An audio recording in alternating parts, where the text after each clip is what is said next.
부모님은 저랑 제 동생을 앉혀놓고 얘기를 하셔요. 집안이 파산했다. 안녕하세요, 온수입니다. 5월은 가정의 달이잖아요. 근데 사실 저는 가족하고 그렇게 큰 애정 이런 게 없단 말이에요. 그래서 가정의 달 특집으로 1인 가구의 삶을 썰로 좀 풀어보려고 하는데, 그리고 여러분 또 시험이 끝나셨잖아요. 저한테 이제 DM으로 저 시험 망쳤어요, 제 인생 끝났어요, 제 인생 망했어요, 이렇게 말씀해주시는 분들이 많은데, 마침 또 오늘 영상 주제가 인생 망해도 포기하면 안 되는 이유 거든요. 사실 이거랑 비슷한 영상을 하나 올렸었는데 이제 유튜브 측에서 빨간 딱지를 주셔가지고 제가 하고 싶은 말이 정말 그 영상에 꽉꽉 다 눌러 담았는데 영상을 더 이상 볼 수가 없죠. 그래서 오늘 내려간 영상에 좀 더 살을 붙여서 제 인생사 전반을 한번 쫙 말씀드리면서 왜 포기하면 안 되는지, 또 우리가 왜 그렇게 살아가야 되는지를 말씀드려 볼게요. 미리 말씀드리는 건데, 이 영상은 여러분들에게 동기부여가 되고, 그리고 저랑 비슷한 처지인 분들에게 힘이 되고자 하는 영상이지, 저 불쌍하죠, 저 너무 대견하죠, 약간 이런 자기연민식의 영상이 전혀 아님, 미리 말씀드립니다. 저 그런 거 너무 싫어요. 약간 나르시즘적인 그런 전혀 아니고 힘이 되었으면 좋겠는 그런 마음입니다. 2004년 3월 3일에 아기가 태어납니다. 우량아였고요.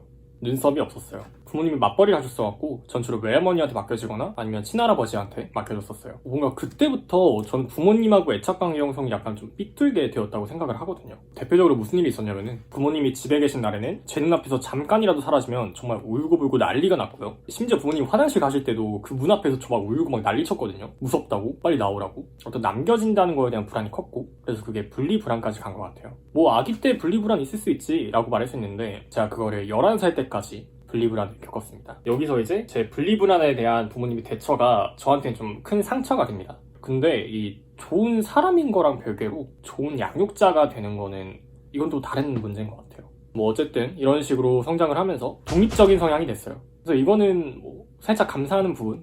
근데 뭐 이런 걸로 인생 망했다고 하기에는 별로 그렇게 안 망했잖아. 뭐 애착관계 형성 안 될 수도 있지. 그런 사람 얼마나 많은데. 아직 그 부분은 시작도 안 했습니다. 저는 배우가 되고 싶었어요. 그 중에서도 연극 배우가 되고 싶었는데, 근데 예체능이 알다시피 여러분 돈이 꽤 많이 들어가요. 그래서 처음에는 제 꿈을 반대하셨죠. 우리 지금 돈 없다, 이런 말을 제가 이 얘기를 꺼냈던 초등학교 저학년 시절부터 내내 해오셨어요. 이런 얘기를 성장기 내내 듣고 자란 저는 포기하진 않았어요.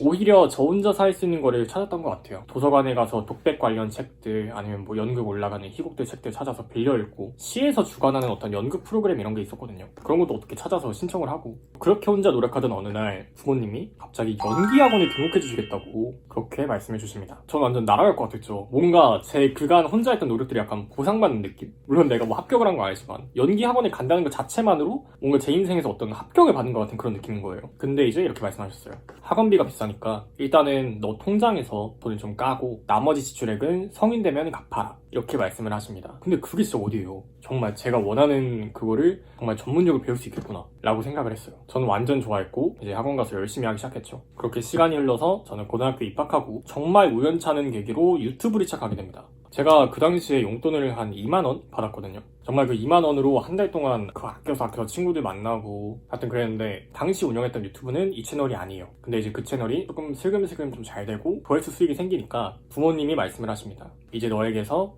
경제적 지원을 끊겠노라.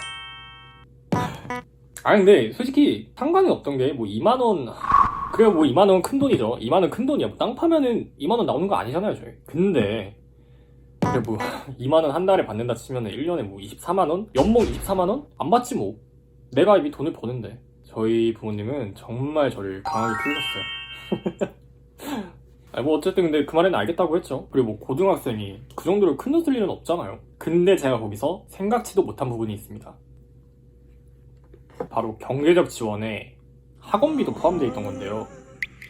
난 이쪽으로 대학을 가고 싶은데 그러려면 학원을 다녀야 돼. 학원을 안 다니고 예체능 쪽으로 진학을 한다는 거는 제가 약간 무지해서 그런 건지 모르겠는데, 그건 정말 좀 불가능의 영역이라고 생각을 하거든요. 특히 예체능 쪽은. 그래서 정말 어쩔 수 없이 학원비를 제가 부담을 했죠. 그리고 이제 그 당시에 영어학원을 협찬받았는데, 그렇게 협찬으로 학원도 다니고 또 그 공부하던 과외 플랫폼? 이런 것도 광고를 받았어요. 설탭이라고 혹시 아시나요? 설탭으로 그걸 받으면서 공부도 하고 학원비는 제가 또 따로 내면서 연기 연습하고 그랬었죠. 제가 고등학교 때 운영했던 유튜브 채널은 제가 다른 영상으로 정리해 놓은 게 있는데요. 간단히 요약을 하자면은, 고등학교 시절에 제 유튜브는 저 위주가 아닌 지인파리에서 유명세를 얻는 그런 지인파리 유튜버였어요. 그래서 제가 정말 잘못한 내용하고 거기서 느낀 점들을 그 영상으로 다루긴 했었는데요. 거기서 이제 몇몇 분들이 댓글로 이런 영상을 올릴 게 아니라 영상 수익을 그 친구들한테 나눠줘야 되는 거 아니냐 이렇게 말씀하시는 분들도 계셨어요. 제가 수익이 가는 분을 일부러 말을 안 했었는데 제가 어떤 식으로 그 당시 유튜브 수익을 썼는지 말씀을 드릴게요. 일단 영상에 나온 친구들한테 제 사정을 얘기를 했어요. 뭐 이렇게 말한 것처럼 뭐 구구절절하게 얘기는 안 했고 사정이 그래갖고 학원비를 내가 내야 되는데 유튜브 수익으로 그걸 좀 쓰고 싶다. 대신에 내가 너희를 만나면은 밥을 사주고 옷 선물 같은 걸 해줄게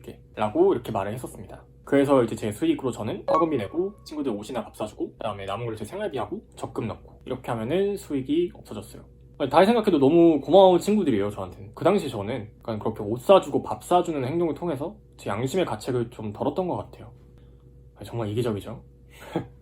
그렇게 고2 때까지 저는 영양과 입시를 하다가 고3 때 제가 아예 연영과에서 영상 쪽으로 진로 틀었어요. 편집하는 것도 좀 재밌었고 기획도 재밌었고 그래서 학원도 물론 연기학원에서 그런 영상 쪽 학원으로 옮겼고요. 그래서 이제 대망의 19살에서 20살 넘어가는 시기에 대학교에 합격을 합니다.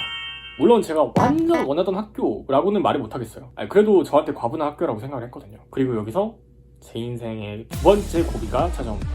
아마 23년 살면서 지금까지 겪었던 것 중에 제일 큰 고비가 아닐까라고 생각을 해요. 아직도 기억이 나는 게 자고 일어나니까 친척분들이 집에 오셔서 저희 집 거실에서 뭔가 이렇게 막 얘기하고 계신 거예요. 저희 가족이랑. 전 뭔 일인지 몰랐는데 이게 직감이란 게 있거든요. 이거 좋은 일이 아니다. 무조건 심각한 일이구나 라고 생각을 했어요. 대화가 다 끝나서 친척분들은 집에 가시고 부모님은 저랑 제 동생을 앉혀놓고 얘기를 하셔요. 집안이 파산했다. 집안이 파산을 합니다. 하루아침에 우리 집이 망했대. 빚이 몇 천도 아니고 몇 억이래.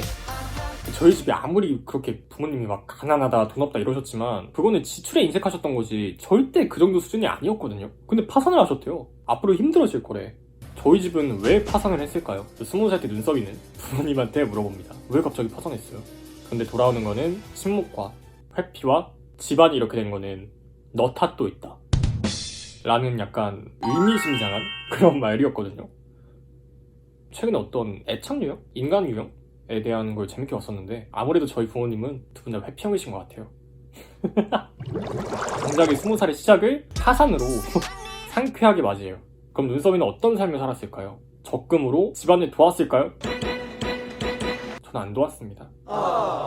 이 부분은 제가 욕을 먹어도 할 말이 없어요. 근데 일단 저는 좀 이기적으로 생각을 했거든요. 나부터 좀 살자. 내가 지금까지 부모님께 손 벌린 건 없다. 학원비도 내가 냈었고 생활비도 내가 벌었었고 용돈도 안 받았는데 조금 이기적으로 생각해도 되는 거 아닌가? 라고 생각을 했어요. 제가 그 당시 유튜브로 수익을 내던 시기가 미성년자 시기인데요. 그래서 부모님 명의로 수익을 받고 그 다음에 정산액을 확인하신 다음에 저한테 보내주는 그런 방식이었거든요. 그래서 다행히 제가 모아둔 돈은 안전했어요. 그리고 선택지가 주어지는데 제가 조금이나마 모아둔 돈으로 대학교를 가서 이렇게 아슬아슬하게 살지 아니면 대학을 포기하고 돈을 벌지. 제가 충분히 고심하고 생각해 본 결과 전 대학교를 포기하고 돈을 벌기 시작했습니다. 학교랑 거리가 있어서 자취를 했어야 되는데 제가 모아둔 돈으로 간다고 해도 자취 비용 나갈 거 생각하고 생활비 쓸 거 생각하고 이러니까 못 가겠더라고요. 등록금은 학자금 대출 받는다 쳐도 그것도 다 빚이고 그래서 눈물을 머금고 대학교를 포기합니다. 대학교 포기하고 나서 저는 알바를 했어요. 화장품 가게 알바를 하면서 돈을 모았는데 어느 순간 내가 돈을 왜 모으고 있지? 라는 생각이 드는 거예요.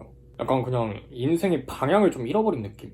내가 정말로 대학교에 가고 싶은 건가? 아니면은 영상활동 하던 거를 더 하고 싶은 건가? 내 친구들은 지금 20살에 학교 가서 즐거운 학교생활 하고 있는데 난 왜 여기서 이러고 있지? 약간 이런 생각이 들면서 너무 우울한 거예요. 그럴 수밖에 없던 게 제가 그 당시에 교제하고 있던 분하고도 그 시기에 깨졌었고 제가 정말 가족처럼 생각하는 친구들이 있는데 걔네도 하나둘씩 군대를 가면서 제 주변에 아무도 없는 것 같은 뭔가 혼자 남겨진 느낌이 드는 거예요. 정말 그냥 기계처럼 일만 하고 집에 오면은 누워서 아무것도 안 하고 그렇게 좀 우울증인데 스스로 우울증인지 몰랐던 그런 시기가 있었어요. 이거를 저는 인생의 세 번째 고비였다고 생각을 해요. 그 당시엔 몰랐지만 지금 생각해보니까 그건 고비였다. 뭔가 인생을 포기할 생각까지 했었으니까. 근데 정말 느닷없이 갑자기 너무 살만한 거예요. 솔직히 말해서 저도 어떤 좀 거창한 사유를 붙이거나 어떤 계기를 좀 말하고 싶은데 정말 그런 게 없었어요. 그냥 정말 어느 날 갑자기 살만한데? 이 생각이 들었어요. 그래서 이 채널은 아닌데 영상활동도 그때 새롭게 시작한 게 있었고 돈 좀 차곡차곡 모으는 거 보면서 동기부여도 얻었고 또 제가 정말 아무 생각 없이 현역때 지망했던 학교 두 군데를 넣었어요. 근데 붙은 거예요. 합격을 했대. 1년 전보다 훨씬 더 많은 돈을 모았고 난 이제 드디어 학교를 갈 수 있게 되었어요. 나도 남들처럼 학생이라는 신분을 다시 얻을 수 있겠다 라는 생각을 했어요. 그래서 2024년 대학교 입학을 했고요. 그 뒤로 학교 근처에 가서 살았어요. 자취방은 제 돈으로 냈고 등록금은 학자금 대출을 받았어요. 근데 그게 이제 국가장학금이랑 제가 교내장학금 받은 게 있어서 그거 합치면은 정말 얼마 안 남더라고요. 내야 될 금액이. 그래서 지금은 학자금이 아예 없는 상태입니다. 지금은 또 휴학을 하기도 했고요. 근데 이거는 제 능력이라고 생각하지 않고요. 운이 좋았고 또 봐주신 여러분이 있기에 뭐 이미지 관리 이런 게 아니라요. 여러분이 봐주시는 돈으로 저는 살고 있으니까 제가 정말 어릴 때부터 하고 싶던 교정 치료도 덕분에 할 수 있게 됐고 필요한 거 있으면 살 수 있고요. 이거 얼마나 이게 정말 감사할 일입니까? 그래서 23살에 저는 이렇게 살고 있습니다. 군대 얘기도 잠깐 하자면은 허리가 많이 안 좋대요. 그래서 허리공리 판정을 받았는데 저는 공군을 가고 싶거든요. 저 거기에 맞는 자격증도 지금 따고 공부하면서 그러고 살고 있네요. 허리는 계속 도수치료 받으면서 경과를 계속 보고 있는 상황이고 열심히 치료를 받고 있는 상황이다. 결론적으로 드리고 싶은 말씀은요. 인생에 고비가 와도 살다 보면은 괜찮아지는 날이 오는 것 같아요. 무조건. 정말 무조건. 물론 제 삶의 전체를 놓고 봤을 때 제가 겪은 고비들이 제일 큰 고비라고 생각 안 해요. 내가 나중에 사업을 하다가 정말 대차게 말아먹을 수도 있는 거고 아니면 뭐 정말 큰 사고를 당할 수도 있는 거고 그렇지만 저는 그럴 때마다 넘어온 고비를 생각하면서 긍정적으로 살 것 같아요. 물론 그걸 겪을 때는 정말 힘들겠지만 조금이라도 벗어나려고 노력하지 않을까 이렇게 생각을 합니다. 포기하면 안 되는 이유라는 주제에 맞춰서 얘기했는지 제가 모르겠네요. 빼놓은 말 없고 정말 속 시원하게 말이 다 한 것 같아요. 이걸 알고 있는 사람은 제가 아까 말했던 정말 가족 같은 친구들 그 친구들 말고는 없어. 이거를 말해서 뭐 공정받고 싶지도 않았고 그렇지만 유튜브는 저는 아직까지도 제 대나무 숲이라고 생각을 하기 때문에 그리고 그것도 너무 감사하죠. 이런 말을 하면은 여러분들이 댓글을 남겨주시고 같이 이제 소통이 된다는 게 사랑합니다. 말하다 보니까 좀 길어졌네요. 제가 하고 싶은 말은 전국의 1인 가구분들 화이팅 하시고요. 지금 고비를 겪고 계신 분들이 만약에 우연히 이 영상을 보시면 건방진 생각일 수도 있지만 조금이라도 그 어둠에서 벗어날 수 있는 계기가 되었으면 좋겠어요. 아무튼 오늘 영상 여기까지고요. 안녕. 그리고 이거 마라탕 먹을 때마다 어디 마라탕이에요? 라고 여쭤보시는 분 많아가지고 탕웨이 마라고요. 제가 정말 맛있게 먹거든요.